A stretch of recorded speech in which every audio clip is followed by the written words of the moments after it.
Olá, tudo bem? Quem fala é Felipe Martins, sou professor, né, e coordenador da Liga no PAP, juntamente com o professor Leandro Sena, né? Hoje a gente vai falar um pouquinho sobre o impacto da anquiloglossia na amamentação, né? E como convidados a gente tem também, né, a Isadora Ximenes, ela é aluna do quinto semestre e também ligante da Liga no PAP. Então, meu muito obrigado a todos que estão aqui conosco, né? E o importante dessa nossa conversa ela tem como objetivo esclarecer, né, dúvidas sobre esse processo de amamentação e o impacto, né, que a anquiloglossia, que é a famosa língua presa, né, popularmente falando, a língua presa, ela impacta no processo da amamentação. Né? A amamentação, porque a gente tem, né, a inserção aí de novos conceitos de família e não somente, né, a mulher e como papel principal, ela realiza esse processo de amamentação. A gente sabe que a amamentação ela vai desde a alimentação em relação realizada pelos avós, né, por dois pais, duas mães. Então isso vai bem mais além do que o próprio processo em si, né? E sim a alimentação, a qualidade que esse bebê vai ter aí da alimentação. Então queria agradecer a presença, né, do professor Leandro, a Isadora que está aqui conosco, para a gente estar falando um pouquinho com vocês sobre esse assunto tão gostoso, né? E tudo isso começou, né, com o NUPAP, né? O Núcleo de Pesquisa e Atendimento na Primeira Infância, né, onde a gente realiza atendimento em gestantes, a gente atende as famílias, atende os bebês, né, e crianças até 2 anos de idade, né, realizando aí procedimentos cirúrgicos, que é a frenotomia lingual, né, o corte da linguinha, né, a gente libera essa linguinha presa, e tudo isso é pensando na qualidade de vida que essas crianças vão ter, né, futuramente. Porque a gente sabe que a anquiloglossia, a língua presa, ela impacta na forma como o bebê engole, na forma que o bebê vai falar, né? E tudo isso vai impactar como esse bebê vai interagir com o meio social, né?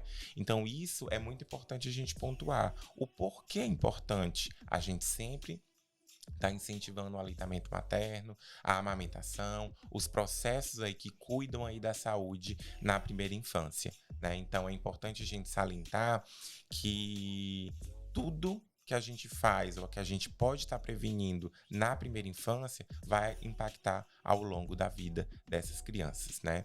Então, queria escutar um pouquinho aí do professor Leandro, né? Sobre o que é que ele pode nos trazer sobre a anquiloglossia de modo geral, né? O que seria a anquiloglossia, o que é a língua presa. Olá, obrigado, professor Luiz Felipe, pelo convite. Para quem não sabe, eu sou aluno aqui da casa, fui egresso aqui da casa, fiz graduação aqui, curso de especialização, fui orientando do professor Luiz Felipe durante a graduação. E ainda durante a graduação, eu já comecei a me envolver em ligas, em monitorias. E daí a gente conseguiu, aí, juntamente com o professor Felipe, mais outros ligantes da época, fundar a NUPAP. E dentro da NUPAP, a gente tem o projeto Língua Língua solta. Solta, que a gente fechou parceria inicialmente aí com o Hospital Geral Dr. César Carlos, né? Que um dos carros-chefe do hospital seria aí a maternidade, né? A gente tinha em média lá por mês de 350 a 400 partos. E a gente tinha uma demanda de pacientes com anquiloglossia e não tinha para onde caminhar esses bebês, né? Depois que a gente fechou essa parceria, a gente conseguiu dar uma evasão e estar encaminhando esses pacientes aqui para a instituição. E o que seria essa anquiloglossia, essa famosa língua presa, que essas mães, essas famílias, elas chegam tão apreensivas, tão preocupadas aqui na nossa clínica e escola, né? A anquiloglossia nada mais é do que uma anomalia congênita, né? Esse tecido, esse freio lingual, ele deveria ter sofrido a apoptose, que é a morte celular, ainda na vida intrauterina e não sofreu, né? E o bebê ele nasce com essa alteração de freio e a gente precisa aí tá intervindo juntamente com a equipe multidisciplinar, com pediatra, com neonatologista, com odontopediatra, com fono e com a equipe também de enfermagem. E é importante salientar, né, essa equipe multi, né, esse dinamismo, né, que podemos dizer assim, da equipe, porque a equipe da enfermagem é a equipe que está ali primeiro, né, que recepciona o bebê desde o nascimento, vai acompanhando ali nos primeiros cuidados, faz os primeiros toques, né, aí nesse bebê, e também vai acompanhando a evolução dessa família, né, porque a mãe por alguns dias, às vezes ainda fica internada, como a gente já foi, né, ao hospital, aí acompanhou essas mães lá dentro da UTI neonatal, né, e dentre outros setores do próprio Hospital César Caos, e a gente conseguia ver que quando o bebê ele apresentava alguma alteração, ele ficava às vezes ainda internado por muitos dias, né, e para o hospital é ruim. Né, quando a gente tem o nascimento de um bebê ou uma família fica ali por muito tempo no hospital, né? Então, assim, às vezes, como não tinha a realização, né, o procedimento a ser executado ali pela equipe, a inserção da odontologia, né, aí o profissional da odontologia ali vindo realizar esse procedimento seria, né, de uma grandeza muito boa, né? E logo contextualizando um pouco, né, na pandemia, né, onde a gente ficou impossibilitado, né, de estar indo aos campos, né, aos espaços extramuros, né, digamos assim, né, da instituição, onde a NUPAP ela funciona, a gente não pôde mais ir ao hospital por conta da pandemia. E logo a gente abriu as portas, né, e conseguiu estar absorvendo tanto a demanda do próprio hospital, onde essas crianças nascidas vivas, né, elas eram encaminhadas para a realização do procedimento cirúrgico, e também a gente fechou parceria com esses hospitais e maternidades, né, das regiões circunvizinhas, da região metropolitana aqui da cidade de Fortaleza, onde a gente acaba que se torna, né, referência na realização desses procedimentos, né? Então a gente faz a realização desde lá do acompanhamento, do acolhimento, né, desse fluxo que vem, né, do encaminhamento do hospital, a gente realiza o procedimento, faz um acompanhamento depois de uma semana, devolve no contrafluxo, né? O paciente retorna, né, de onde ele veio para estar finalizando e tendo a alta definitiva, né, digamos assim, desse procedimento que estava ausente, estava faltando, né, para ser realizado. E pontuar que esse procedimento ele só se tornou obrigatório depois da lei, né, professor Leandro? Exatamente. Com o advento da lei aí 13.002 de 2014, né, que obriga todas as instituições, sejam elas públicas ou privadas, da gente estar realizando aí, ter um profissional da equipe de saúde que realize esse procedimento, né? O intuito aí é que esse bebê ele saia de alta, ele sai de alta hospitalar já com esse procedimento realizado. Mas a Realizado. gente sabe que na maioria das vezes isso não acontece, né? O que acarreta aí um, um sofrimento aí por parte de toda essa família. O bebê ele não consegue fazer essa pega de forma adequada. Muitas vezes a gente percebe quando essa família ela chega aqui na nossa clínica escola, uma família já sofrida, a mãe com mastite, já em decorrência dessa alteração aí nesse freio lingual. Sim, sim. E é importante a gente sempre salientar, né? Aqui na instituição, o procedimento é 100% gratuito, não tem nenhuma cobrança. Então, se você que está nos escutando, nos assistindo, né, tem interesse, tem alguém da família, ou tem até mesmo um filho, né, que precisa realizar o procedimento, entre em contato com a gente pelas nossas redes sociais, que a gente vai estar fazendo aí todo esse fluxo da marcação com vocês, tá bom? Então, é importante também a gente pontuar essa visão, né? Que após essa obrigatoriedade a gente consegue estar dando aí uma vazão, né, utilizando aí esse fluxo, né, de realização desse procedimento. E se a gente se questionar, né, qual é o impacto que tudo isso tem, né, na amamentação? Eu queria que a Isadora ela falasse um pouquinho sobre a experiência dela como ligante, né, o que é que ela já desenvolveu, o que é que ela fez, né, o que é que ela faz, né, na liga, como que a liga funciona, né, como que é esse fluxo desde lá da chegada, lá da recepção, até a realização desse procedimento. Primeiramente, muito obrigado pelo convite, participar desse momento engrandecedor. E o nosso fluxo, né, funciona desde a recepção, onde primeiramente os pacientes marcam, entram em contato com a nossa faculdade, nossa instituição, marca. Nas quarta-feiras, no horário das 2 horas, a gente realiza esse procedimento, onde a gente já recepciona o paciente na recepção mesmo, traz ele até o nosso box para realizar o procedimento, acompanha ele. Ao chegar, a gente oferece para sentar, conversar um pouco, desopilar mesmo do assunto, porque querendo ou não, já chegam tensos e preocupados do que é que vai acontecer, já imaginam que o filho vai fazer uma cirurgia enorme, que vai acontecer um sério problema. Então, a gente começa a conversar, explicar por qual motivo que ele chegou até lá, o que é que está causando, não está mamando, todas as perguntas a gente realiza. Após a mãe relatar todas as informações em relação à mama, quanto tempo de vida, quais foram as dificuldades até esse decorrer do tempo, a gente realiza a anamnésia, onde a gente faz toda uma documentação, todo um termo, tudo assinado, tudo muito explicado aos pais, nada é feito avulso, certo? Então, a gente realiza toda essa documentação direitinho. Muitas das vezes os bebês já vêm com o teste da linguinha, porém, em alguns casos não vêm. E como a gente tem professores capacitados, a gente consegue realizar também o teste da linguinha aqui na nossa faculdade, certo? Após realizar o teste da linguinha, a gente pede para a mamãe dar no bebê, a gente coloca na nossa cadeira, deita ele, avalia se realmente precisa, porque em alguns dos casos tem a recomendação que se precisa e em alguns casos as mães vêm aqui para tirar uma dúvida. Então, às vezes acaba não precisando. A gente mostra para a mãezinha, mostra para o professor. São procedimentos realizados, como o professor falou, aqui é um hospital escola, são realizados por alunos, porém com total orientação dos professores. Em nenhum momento a gente fica só, tem todo aquele apoio. Professor, não, realmente precisa, a gente realiza.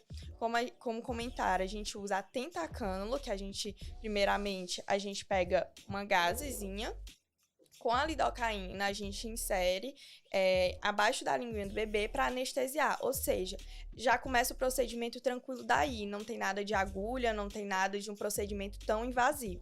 Após isso, de 1 minutinho, o bebê já vai estar anestesiado. A gente pega a tentacânula, que a gente eleva a linguinha e tendo uma visibilidade do freio. A gente consegue ver aquela linhazinha que é onde está segurando, prendendo a linguinha, transformando na língua presa. Com a tesourinha a gente consegue fazer o corte e logo em seguida já pede para dar para a mãe, porque o aleitamento materno, o leite materno, ele é cicatrizante. É que nem a gente sempre fala lá na clínica, o bebê, ele conhece o mundo pela boca. Qualquer movimento que a gente fizer ali na cavidade bucal daquele paciente, ele vai chorar, né? Tá invadindo o espaço dele. Então a gente precisa tranquilizar essa mãe, tranquilizar essa família em relação a esse acontecimento. Esse procedimento, né? Aí quando a gente finaliza, a gente dá todo o pós-operatório, o que pode acontecer, que o bebê pode ficar febril, igual a sintomatologia quando se toma a vacinazinha. Aquele corpinho febril, molezinho. Tem bebês que não ocorre nada.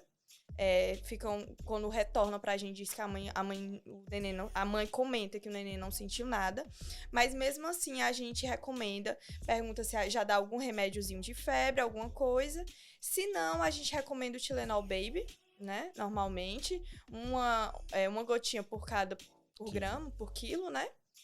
E é isso. A gente também fala que pode aparecer uma massazinha para não mexer, não movimentar, porque é um processo de cicatrização. Então, deixar ali. A gente dá todas as orientações, tira todas as dúvidas e convida os pais para a próxima quarta retornar e a gente fazer a avaliação e confirmar que está tudo direitinho no nosso procedimento. E é assim realizado o nosso procedimento com muito amor, carinho e conversa. É sempre muito gratificante a gente tá lá na clínica escola, tá participando semanalmente. Nossa, aparecem diversas histórias de mães que tinham dias e dias que não dormia, que não conseguia amamentar, e você atender um bebê como esse, um recém-nascido, com um procedimento simples desse, você vê o sorriso da mãe ali, saindo com um sorriso ali no rosto. Isso é muito, muito gratificante pra gente. Não tem preço, né, esse sorriso, né? Eu lembro de uma mãe que a gente atendi com a Ingrid, a gente atendeu e ela ela dizia que ela até ficava pedindo pro filhinho dela dar a língua. Ela ficava fingindo dar a língua pra ele dar e ele não conseguia, porque o freio dele era muito que prendia mesmo a linguinha dele. Assim que a gente realizou o procedimento, ele começou a chorar com a linguinha pra fora. Ela começou a chorar porque ele tava chorando com a língua. Ela não queria nem saber que ele tava chorando. É porque ela viu a linguinha dele. Então, assim, esses momentos muito gratificantes, né? Exatamente. É bem legal, né? A gente ver essas histórias, né? Essas vertentes, né? Porque toda quarta-feira é um dia, né? Cada dia tem suas histórias, cada dia tem suas vitórias. Às vezes as mães, elas não acreditam que aquilo pode acontecer. E assim, como num passe de mágica, apesar de ser um procedimento cirúrgico, né? Como a Isadora falou, é um procedimento simples, mas como qualquer outro procedimento cirúrgico, a gente tem que ter cuidado, né? E às vezes esse não estímulo, né, da amamentação acaba que reduz a produção do leite, né? A gente sabe que numa mama, né, a gente tem as glândulas mamárias, né? E essas glândulas mamárias vão estar relacionadas aí à produção, né, do leite materno. E esse estímulo vai ter que vir, né, no mamilo, no seio da mãe, induzindo aí a produção, né, do leite aí para estar alimentando o bebê. Então, quanto mais o bebê ele mama, mais produção possivelmente aquela mãe vai ter. Então, às vezes a gente acaba que a gente não tem essa indução, né, inicial e às vezes acaba que vai reduzindo. A gente popularmente fala que o peito, né, tá secando, não tem leite, né? E às vezes tem crianças que têm alguma alteração. A mãe ficou com mastite, né, por conta de algumas inflamações, alterações, fissuras mamilares, né, nessa região onde o bebê ele abocanha de uma forma incorreta, acaba que causa algumas fissuras, alguns outros problemas, né, como inflamações, infecções nessa região e causa dor, né? E o processo de amamentação, a gente sempre pontua que não é um processo prazeroso, né? Não é um processo, mas também não deve ser um processo doloroso, né? Tem que ser confortável tanto para você, mamãe, né?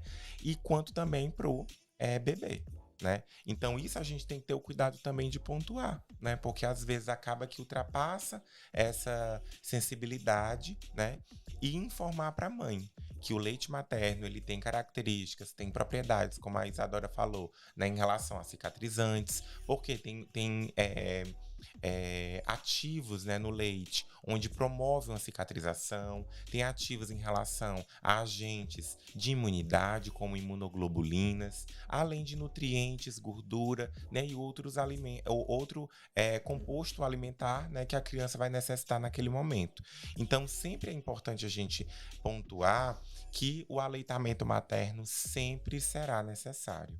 Outro ponto também que é importante a gente considerar é o que? Os tipos de bicos, né? A confusão de bicos que às vezes acabam acontecendo, né? Que não era para fazer parte do enxoval, mas acaba fazendo, né? A famosa chupeta, né? Como odontopediatra, eu sempre digo assim, eu não sou contra, mas existe um tempo limite para ser utilizada a chupeta. A chupeta, quando ela começa a ultrapassar de 2 anos e meio a 3 anos, ela já pode alterar a cavidade bucal do bebê, né? Então a gente consegue observar, olha a dimensão, né, da chupeta, dessa parte ativa da chupeta, diferente aqui, ó, de outras chupetas mais específicas, né? Aqui a gente consegue ver que a parte ativa dessa chupeta é muito pequena e essa é bem maior. Mas qual é a diferença delas duas, Felipe? Essa menor causa menos impacto nas alterações bucais. Essa daqui causa mais. Por quê? Porque a parte ativa onde o bebê ele vai abocanhar, né, a chupeta e vai fazer o movimento de sucção, ela é maior, né? Diferente dessa que é bem menor. Então, quanto menor a área que vai em contato com a boca do bebê, menor vai ser as alterações. E por que? Como é que isso acontece? O silicone, né, da chupeta, ele expande a cavidade bucal do bebê, diferente do mamilo do peito da mãe, né, no caso. Então, o que é que acontece? Quando o bebê ele abocanha, né, ele faz o vedamento perfeito aqui no mamilo da mãe, o mamilo se adapta à cavidade bucal, à boquinha do bebê, diferente da chupeta, que vai ser a boquinha do bebê que vai se adaptar a esse silicone. Então, se o silicone é muito grande, diferente desse daqui, ó, que é rosa, né, é menor, ele vai ficar com esse diâmetro de alteração. Então, se for indicar chupeta, indica a que tem menor tamanho ativo aqui nessa parte onde o bebê vai colocar a boca. Tudo isso impacta na amamentação. A mãe sente dificuldade em estar colocando aí esse bebê para mamar. Importante salientar, né, que até os 6 meses, né, de vida do bebê tem que ser exclusivo, né, a amamentação, e após os 6 meses já inicia a inserção, a introdução alimentar. Que se o bebê tiver essa alteração da língua presa, acaba que interfere até na deglutição, porque são os fatores que podem estar acarretando problemas futuros, né? A fala, a deglutição, que é o ato de engolir, a fala e as alterações posturais também podem acontecer nessa situação, além da mastigação, né? Então, a língua é um fator ali primordial na cavidade bucal do bebê, né?